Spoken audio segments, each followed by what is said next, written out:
जनाब जावेद अख्तर साहब कई मर्तबा दोहरा रहे हैं कि फेथ का मतलब बताइए, फेथ का मतलब बताइए। मैंने बता दिया, फेथ सही भी होता है, गलत भी होता है। और आज हम फेथ पे बात नहीं कर रहे, हम ट्रूथ और डज गॉड एग्जिस्ट पे बात कर रहे हैं। क्या डज गॉड एग्जिस्ट, ये ट्रूथ यानी गॉड है या नहीं है, इसमें से दोनों ट्रूथ क्या है। अब आप उसे फेथ कह लें, बिलीफ कह लें, नॉट माई बिजनेस। उसके बाद आपने कहा कि भाई सवाल करने से मजहब रोकता है।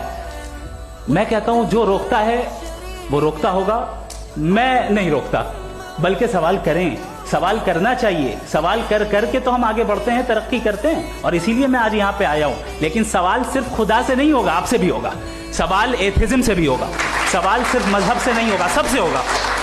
और आज मैं सवाल करूंगा और उम्मीद है कि आप जवाब देंगे। अभी तक आपने वैसे कॉन्टिंजेंसी आर्गुमेंट का कोई जवाब नहीं दिया है। चलें, आपने कहा यूनिवर्स के बारे में इटर्नल क्यों नहीं बोल देते। ये चूंकि लॉजिकली पॉसिबल ही नहीं है कि यूनिवर्स इटर्नल हो।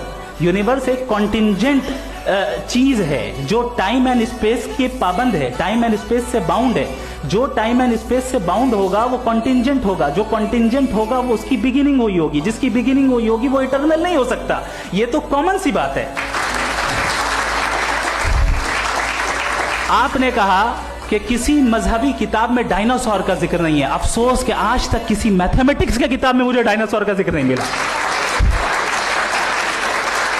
तो इसका मतलब मैथमेटिक्स की किताब बेकार है? नहीं, उसका वो टॉपिक नहीं है। रेवलेशन का और मजहबी किताबों का टॉपिक ये नहीं है कि आपको आके बताए साइकिल कैसे बनाते हैं, या आकर ये बताएं कि जो है डायनासोर कब था। वो तो मोरालिटी सिखाने आया है, गॉड के बारे में बताने आया, नॉन फिजिकल रियलिटी की हकीकत को सिखाने के लिए आया। रिलीजियन साइंस को रोकता है? नहीं रोकता। अगर रोकता है तो गलत करता है।